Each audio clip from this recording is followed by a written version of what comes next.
Good afternoon. तो आज हमारे पास एक बहुत ही अच्छा सा क्वेश्चन है जो सीबीएसई 2020 में पूछा गया है। स्टैटिस्टिक्स का बहुत बड़ा सा क्वेश्चन है।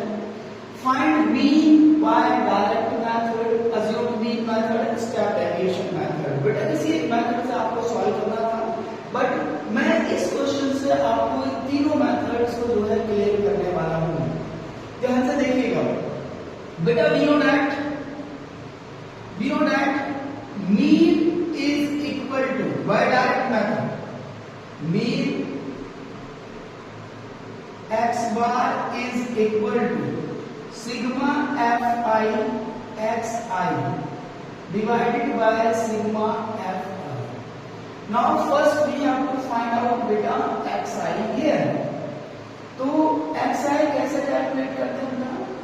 Upper limit plus lower limit divided by 2, mid value calculate करते हैं। xi क्या होता है बेटा? मिड वैल्यू बोलते हैं इसको।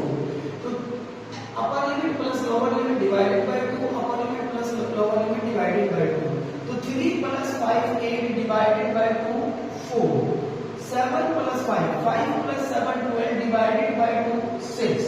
तो बेटा इनके बीच में डिफरेंस कितना है? 2। तो कितना आएगा फिर? 8 10 12। वैसे भी आप कैलकुलेट कर सकते हैं बेटा। 11 plus 13 24, 24 divided by 2 12. Now we have to calculate fi into xi. First direct method से बेटा हम मीन कैलकुलेट कर रहे हैं।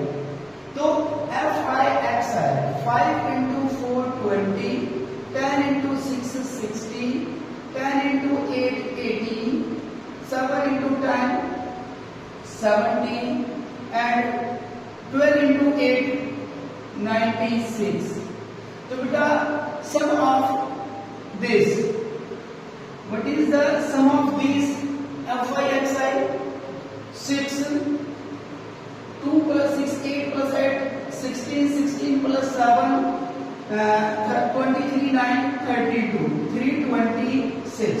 Now we have to find out sum of fi's, frequencies का sum। 10 plus 10 20 25 और 32 8 40। तो therefore this mean 326 upon 40। तो बेटा ये आपका क्या बन गया? मीन आ गया। नाउ फर्दर इसको सिंप्लीफाई भी आप कर सकते हैं। 2 2 जा 4 0, 2 1 जा 2 6 जा 2 3 जा, then 2 1 जा 2 8 जा 2 1 जा और 2 5 जा। It means mean becomes 8.15। By direct method बेटा mean कितना मिला हमें? 815। Now we have to find out assumed mean method। इससे find out करना बेटा assumed mean method। तो assumed mean method से जो हमारा मीन होगा वो किसके इक्वल होगा बेटा?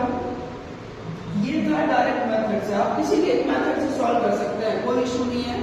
बट कई बार मेंशन कर देता है कि आप अज्यूम मीन से निकालिए, स्टेप डेविएशन से निकालिए या फिर डायरेक्ट से निकालिए, तब हमें प्रॉब्लम होती है। तो इसी क्वेश्चन में हमने मीन बाय डायरेक्ट मेथड को कैलकुलेट कर लिया है। अब हम mean by assume mean method calculate करेंगे। तो बेटा mean by assume mean method क्या होगा? Mean x bar is equal to a plus fi di divided by summation fi। ये समेशन होगा बेटा। Here a is the assumed mean and di calculate करेंगे बेटा।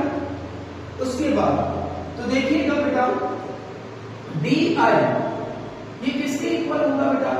Here तो di है ना, वो क्या होगा बेटा? assumed mean माइनस में xi, assumed mean माइनस में xi। तो assumed mean बेटा मिड वैल्यू ले लेते हैं हम 1 2 3, यहां से 1 2 3 1 2 3। तो let us suppose that this is a means assumed mean। तो नाउ क्या करेंगे बेटा? di कैलकुलेट करते हैं। a minus x, 4 minus 8 minus 4, 6 minus 8 minus 2, 8 minus 8 0, 10 minus 8 2, 12 minus 8 4। Now what we have to find out?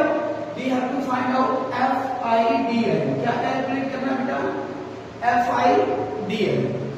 FI 5 into -4 -20, 10 into -2 -20, 10 into 0 0, 7 into 2 14, 8 into 4 32। इनको add कीजिए बेटा, कितना मिल गया? -40, 30, -8 प्लस के 6। तो therefore mean by assumed mean method can be written as A. The value of A is 8. 8 plus summation FIDI is equal to 6.